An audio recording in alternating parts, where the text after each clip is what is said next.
Have you ever stood on a beach at night, looked up at the stars, and wondered if anyone was looking back? We spend billions of dollars sending rovers to Mars, desperate to find even a single microbe in the red dust. Yet we completely ignore the alien world right here at home. It sits quietly just a few miles off our coastlines, a vast, crushing expanse that covers the majority of our planet. We call it the ocean, but that familiar name feels like a dangerous euphemism for a place that is fundamentally hostile to human life. While we fantasize about distant galaxies, a dark, cold, and silent universe is pressing against the hulls of our ships. This is not a world of sunlight and coral reefs.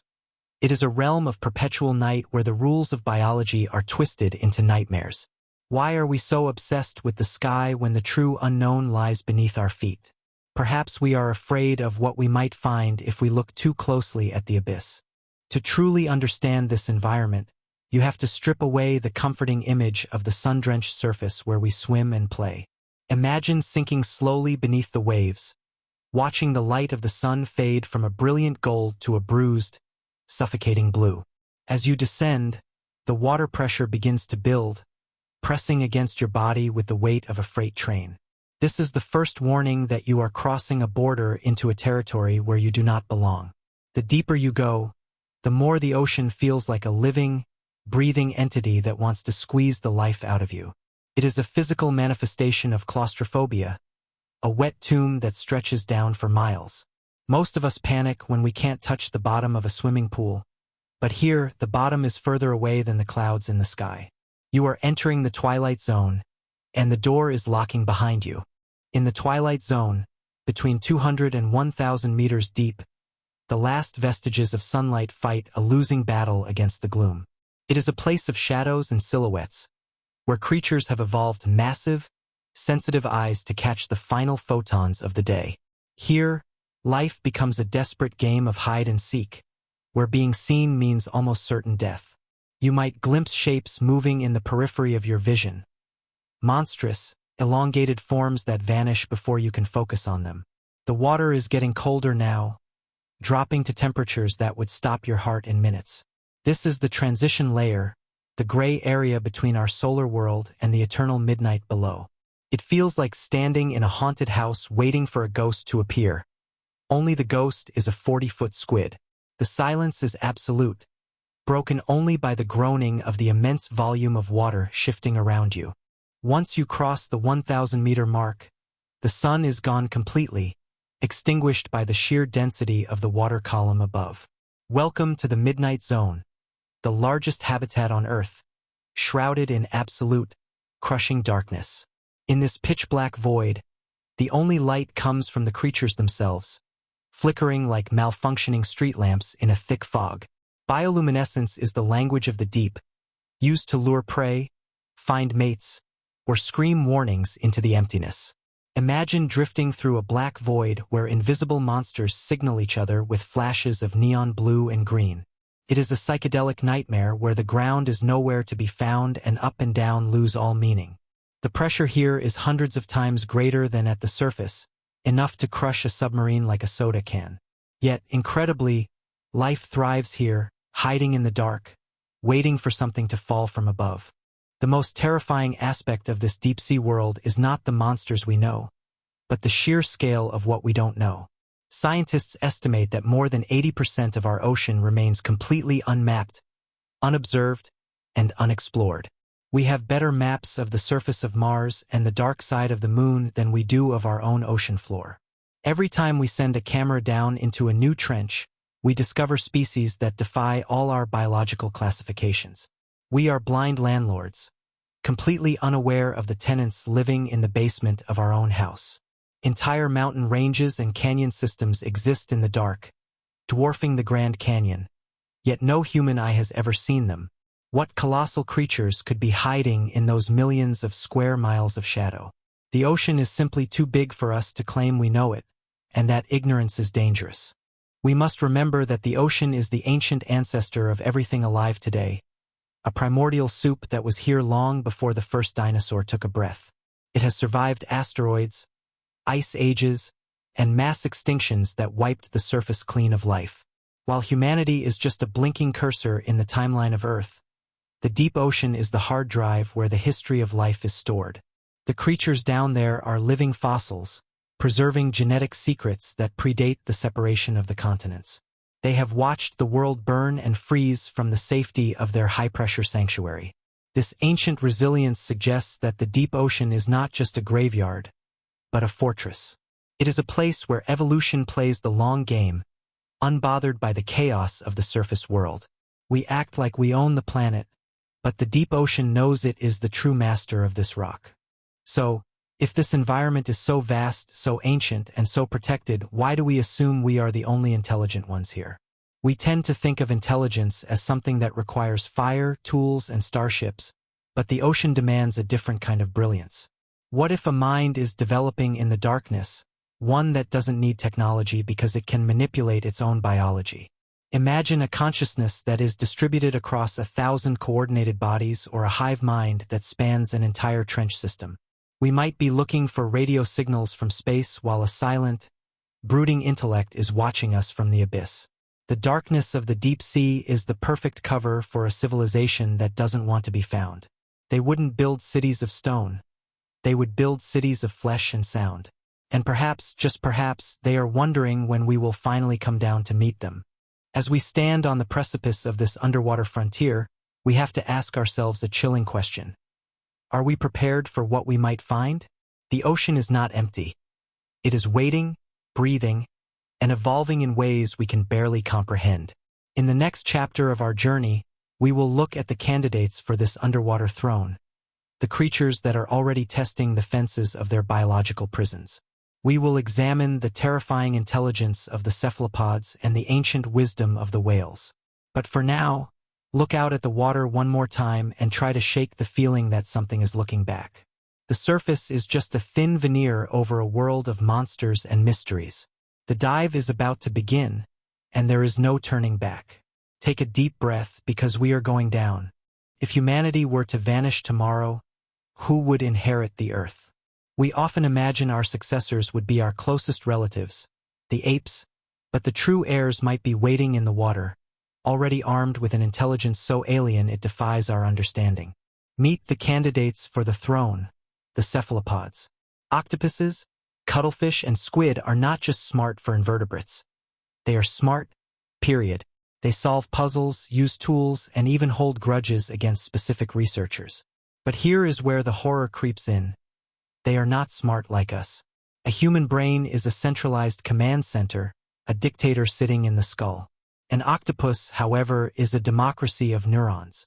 2/3 of its brain power is distributed throughout its arms. Imagine if your hands had their own personalities, their own desires, and the ability to solve problems while you were thinking about something else. This isn't just biology. It's a hive mind living inside a single body. Watch an octopus move, and you are watching a creature that is arguably more alien than anything we will ever find on Mars. They are the closest we can get to meeting an intelligent extraterrestrial without leaving the planet. Their skin is a biological television screen, capable of changing color and texture in milliseconds to communicate or vanish into the background. This isn't just camouflage, it is a high-bandwidth data stream. They can flash hypnotic patterns to stun prey or signal aggression to rivals. If they ever developed a language, it wouldn't be spoken. It would be projected on their skin like a living billboard. But this incredible hardware comes with a terrifying limitation, a cruel joke played by evolution that keeps them in chains. The tragedy of the octopus is that it is a genius born into a body built to die. They live for only 1 or 2 years. Imagine a child born with the mind of a chess grandmaster, only to die of old age before their 2nd birthday. This is the cognitive event horizon of the seas. They have the processing power to rule the world, but they lack the time to use it. They don't have childhoods, they don't have teachers, and they don't have libraries. Every octopus has to figure out the world from scratch, alone. They reinvent the wheel every single generation, and then they die, taking all that hard-won knowledge with them to the grave. It is a cycle of brilliance and waste that has been repeating for millions of years. Then there are the other contenders, the ones we feel a kinship with, the cetaceans. Whales and dolphins possess deep, emotional intelligence, and complex social structures that rival our own. They have names for each other, they have dialects, and they grieve for their dead.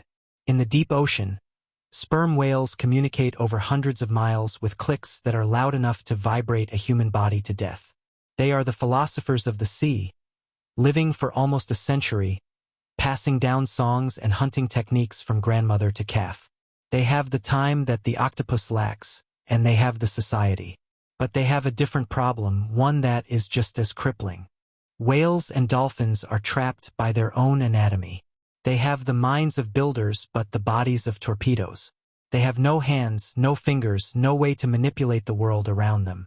They can think about the stars, but they can never build a telescope. They can dream of cities, but they can only sleep in the open water. They are gods bound in straitjackets, possessing the software for civilization but lacking the hardware to build it. It is a profound existential horror, to be fully conscious, fully aware, and yet utterly unable to leave a mark on the physical world. They are ghosts in the machine of the ocean, singing songs that fade into the dark. So we have a stalemate. On one side, the cephalopods, master manipulators with dexterous limbs and alien minds, cursed with a blink-and-you-miss-it lifespan. On the other, the cetaceans, long-lived social sages trapped in bodies that can't hold a hammer. Evolution has dealt them both a bad hand, keeping them just below the threshold of true dominance. It's as if the planet is holding its breath, waiting for one of them to break the rules. What would happen if the constraints were lifted? What if the octopus learned to live for 50 years? What if the whale found a partner with hands? The potential energy in the ocean is staggering. We are looking at a biological powder keg waiting for a spark. The raw materials for a new civilization are already there, swimming in the current. All it takes is a nudge, a genetic accident, or a change in the environment to unlock the door. Nature is not static. It is a ruthless innovator. If the conditions change, the rules change. And we know that the conditions are changing right now. The ocean is warming, the chemistry is shifting, and the old guard is dying out. The stage is set for a revolution. The current rulers of the sea, the fish, the sharks, the mammals, are specialized for a world that is disappearing. But in the chaos that is coming, specialization is a death sentence. The future belongs to the adaptable, the weird, and the forgotten. As we look toward the next chapter of our history, we have to ask, what happens when the chains break? The candidates are waiting in the wings, and the curtain is about to fall on the age of man. The catastrophe that ends our reign might be the very thing that starts theirs. Every great dynasty in history eventually falls, and the biological empire of the vertebrates is no exception. We look at the sharks, the whales, and the tuna as the invincible masters of the blue. But their reign is built on a delicate chemical balance that is beginning to crumble. We are entering the era of the great acidification, a catastrophe that moves not with the speed of an asteroid, but with the slow, suffocating inevitability of a rising tide. The ocean is absorbing our carbon dioxide, turning the water into a mild acid. It sounds abstract until you realize what it actually means. The very liquid that life swims in is becoming a solvent. The foundations of the marine food web, the tiny, shell-building creatures, are beginning to dissolve alive. It is a silent apocalypse, invisible from the surface, but down below, the old world is dying. Imagine a world where the water itself is hostile to bone and shell. For the calcium-armored knights of the sea, the crabs, the oysters, the coral reefs, this is the end of the line. Their skeletons, which take so much energy to build, become brittle and weak, crumbling under the pressure of the deep. The magnificent coral cities, the nurseries of the ocean, are turning into white, silent graveyards. But the horror doesn't stop at the bottom of the food chain. As the chemistry shifts, the oxygen levels plummet. The ocean is gasping for breath. The high-performance athletes of the sea, the tuna, the swordfish, the great white sharks, require massive amounts of oxygen to fuel their predatory engines. In this new, hypoxic world, they will simply suffocate. They will drown in the very water that is supposed to be their home. This is the bottleneck, the biological filter that separates the past from the future. It is a mass extinction event happening in slow motion.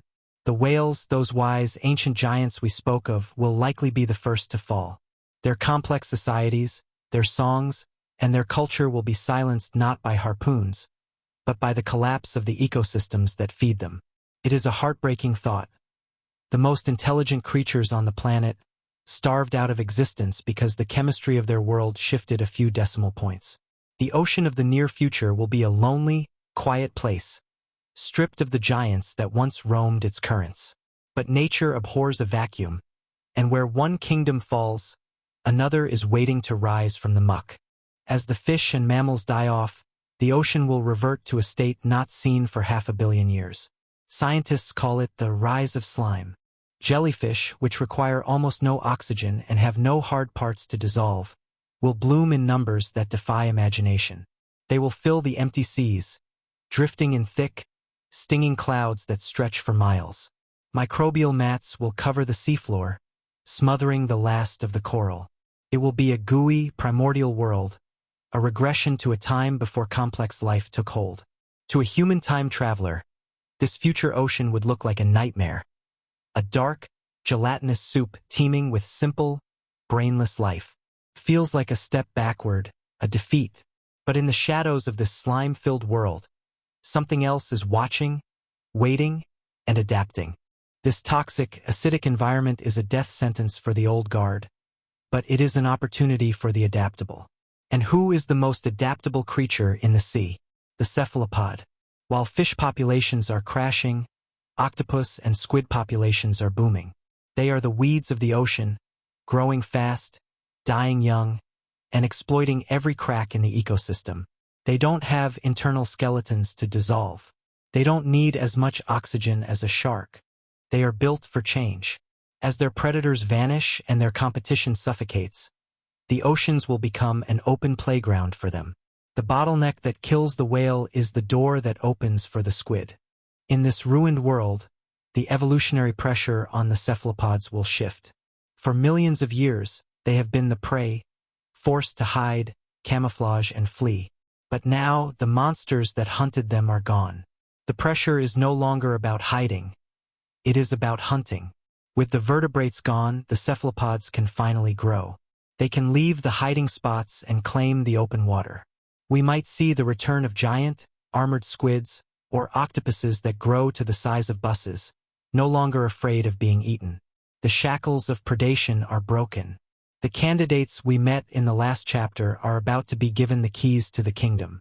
But survival is only the first step. The real question is what happens to their minds in this new world. With the luxury of being at the top of the food chain, the desperate, frantic energy of their short lives might begin to slow down.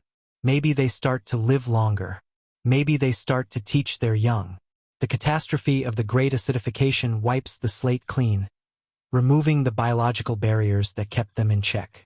It destroys the competition and leaves behind a world of resources for the smartest survivor to claim. We view this future as a tragedy because we lose the whales, but for the octopus, it is the dawn of a golden age. So, take a good look at the ocean today. Memorize the blue waters, the colorful reefs, and the leaping dolphins.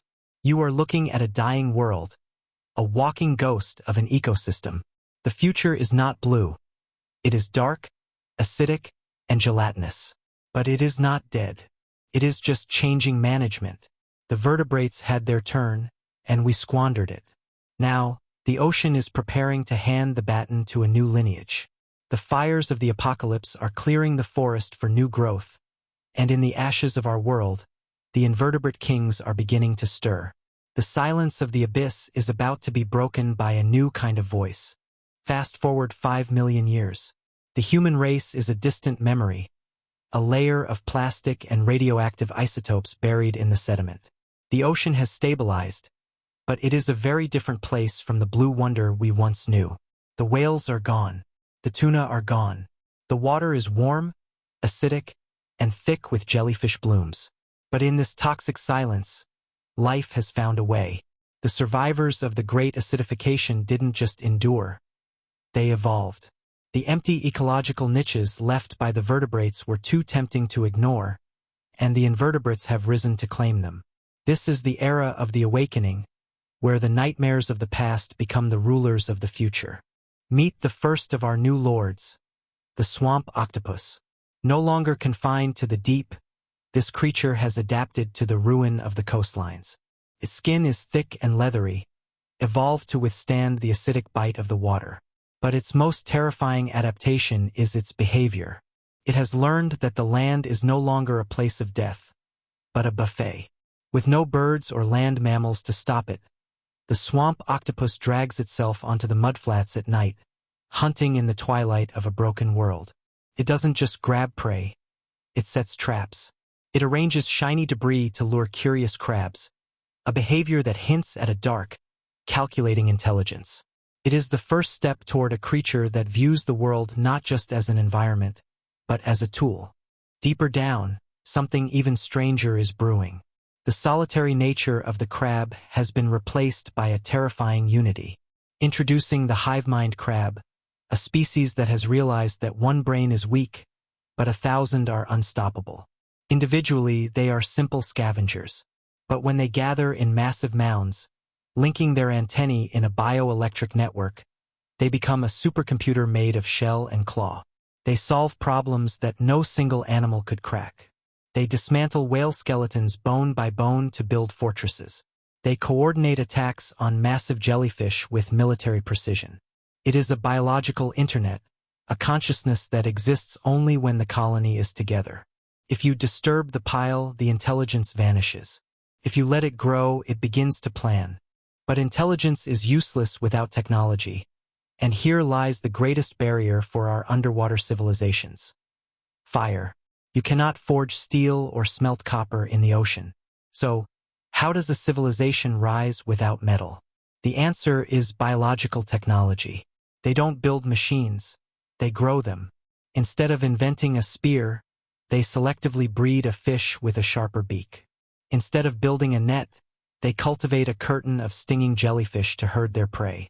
The swamp octopus doesn't need a knife. It uses the discarded teeth of sharks, mounted on tentacles that have evolved to grip like vices. This is a world of flesh and bone, where the tools are alive and the factories are breeding grounds. Imagine a farm in this future ocean. It wouldn't look like green fields and fences. It would be a garden of horrors in the dark. Rows of giant clams, genetically tweaked to grow perfectly square shells for building materials. Schools of blind fish, herded by squid with flashing skin patterns that act as shepherd dogs. The intelligence here is directed not at the stars, but at the very code of life. They are the first genetic engineers, manipulating the DNA of their ecosystem through centuries of selective breeding. To us, it looks like nature run amok. To them, it is agriculture. They are domesticating the ocean from the inside out. This shift from hunter-gatherer to farmer is the spark of civilization. Once you have a stable food source, you have time. Time to think. Time to wonder. The swamp octopuses begin to carve intricate patterns into the cliffs, not for communication, but for art. They leave warnings for other tribes, marking their territory with chemical signals that last for years. The hive-mind crabs begin to construct elaborate traps that function like biological computers, using currents and pressure triggers to capture prey automatically. The ocean is no longer wild. It is being landscaped by minds that are alien, cold, and brilliant. But the most chilling development is in the deep trenches, where the pressure is highest. Here, the descendants of the vampire squid have developed a form of communication that rivals our own internet. They flash bioluminescent signals at speeds too fast for the human eye to follow. They are sharing complex data, maps of the ocean floor, migration patterns of prey, maybe even philosophy. They are building a culture in the dark, a silent empire that spans thousands of miles. They have no need for radio or satellites. Their network is the light in the water, a fiber-optic web of living creatures pulsating in the abyss. As we drift away from this future timeline, look back at the dark water. It looks empty, but it is teeming with intent. The silence is not an absence of life. It is the quiet of a library or a cathedral. The creatures down there are not just surviving. They are thinking. They are solving the problems of their world with a creativity that we can barely recognize because it doesn't look like ours. We asked if intelligent beings would appear in the oceans. The answer is yes. They are already there, waiting for the fire of our world to burn out so they can begin their long, slow ascent into the light. Dive deeper now, past the twilight hunting grounds of the swamp octopus, into the eternal black of the midnight zone. Here, millions of years of isolation have forged an empire that makes Atlantis look like a child's sandbox. In the absolute darkness, there are no walls of stone or towers of steel. Instead, you see a city of living light. Towering spires of genetically modified coral glow with a soft, pulsating rhythm, illuminating the water like a neon forest. This is the bioluminescent empire, the pinnacle of invertebrate evolution. It is a civilization that hasn't just conquered the darkness. It has turned it into a canvas. The creatures here, descendants of deep-sea squid and cuttlefish, don't just live in the city. They are part of its nervous system. Walk, or rather drift, through the streets of this metropolis. The architecture is organic, grown rather than built. Massive, hollowed-out skeletal structures, reinforced with secreted resins, serve as communal hives. The water is thick with information. Every surface is alive, flickering with bioluminescent signals that guide traffic, warn of currents, or display art.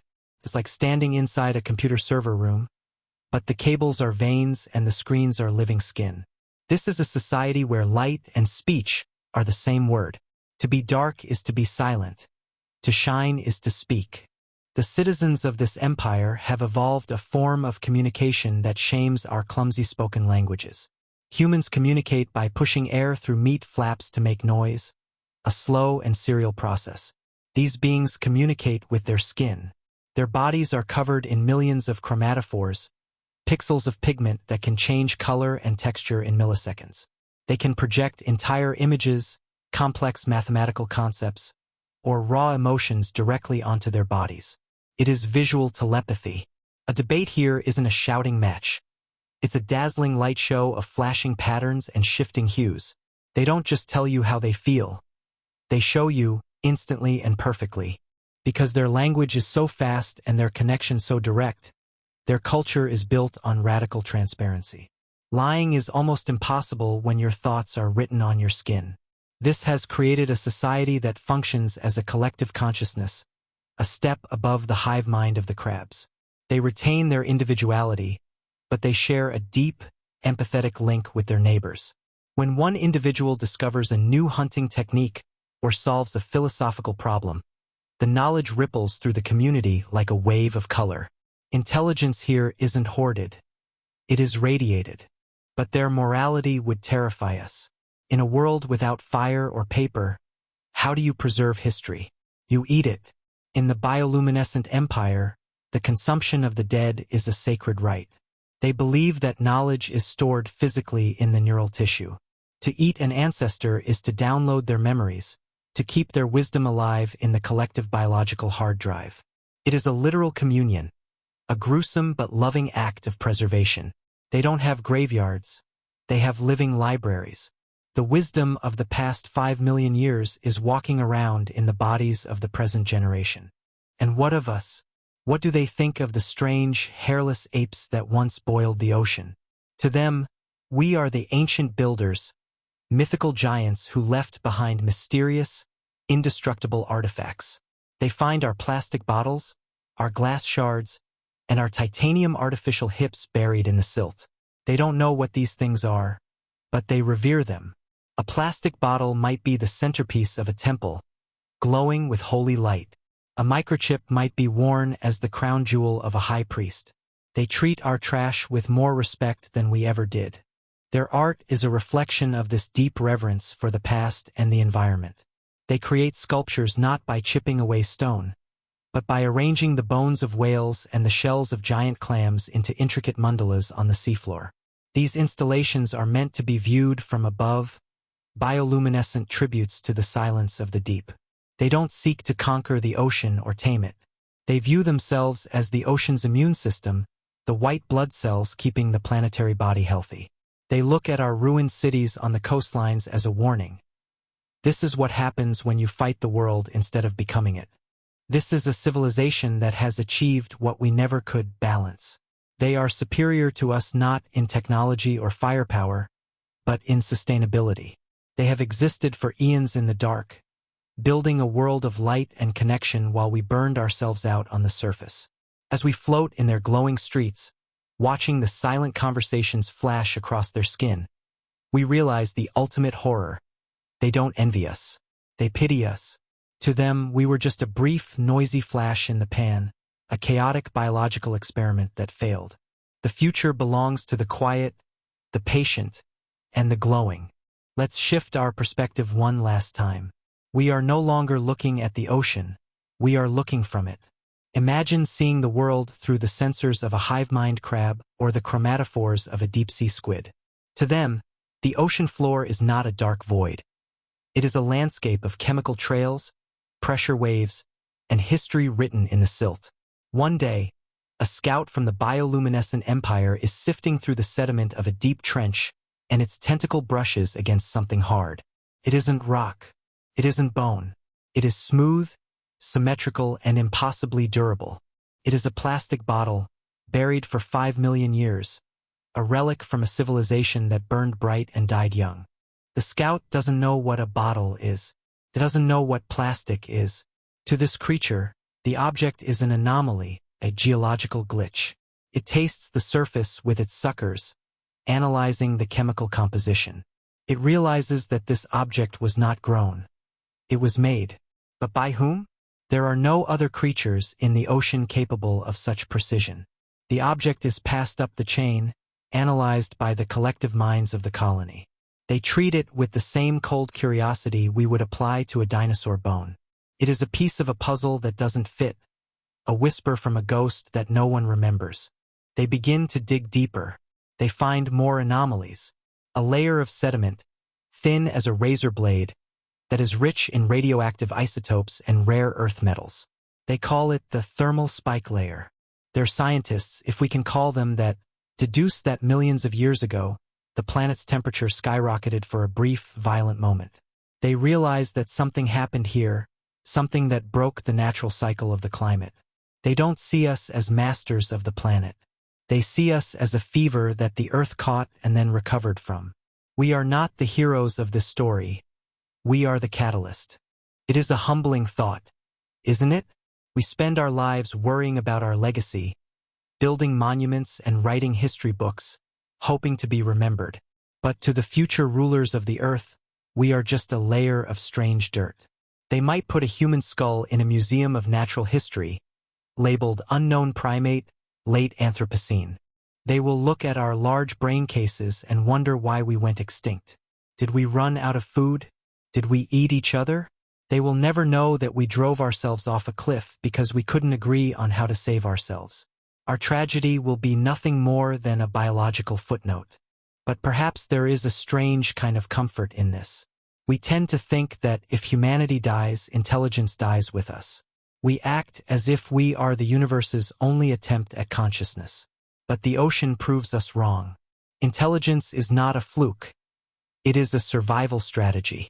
If we wipe ourselves out, the Earth will simply shrug and start over. The ingredients for a new mind are already drifting in the currents, waiting for the right conditions to assemble. We are not the end of the line. We are just the warm-up act for something that is patient enough to wait in the dark. So, will intelligent beings appear in the oceans of the future? The answer is almost certainly yes. In fact, they might already be there, in their infancy, watching us destroy the competition for them. Every time we overfish a population of tuna, we are clearing the way for the squid. Every time we pump carbon into the atmosphere, we are building the sauna that the next civilization needs to thrive.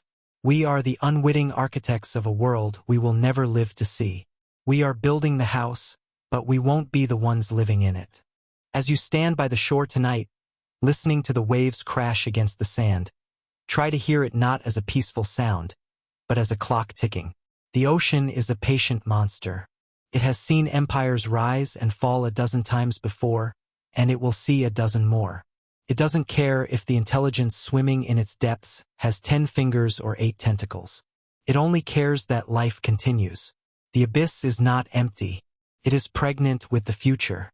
And as the lights of our cities flicker and fade, the lights in the deep are just beginning to turn on. The next time you look at the ocean, don't just see water. See the womb of the next great civilization. We are temporary guests on this planet, loud and destructive and brief. But the dark, cold silence of the deep, that is eternal. And in that silence, something is waking up. It will not know our names. It will not know our songs. But it will live in the world we left behind, swimming through the ruins of our dreams. The king is dead. Long live the king.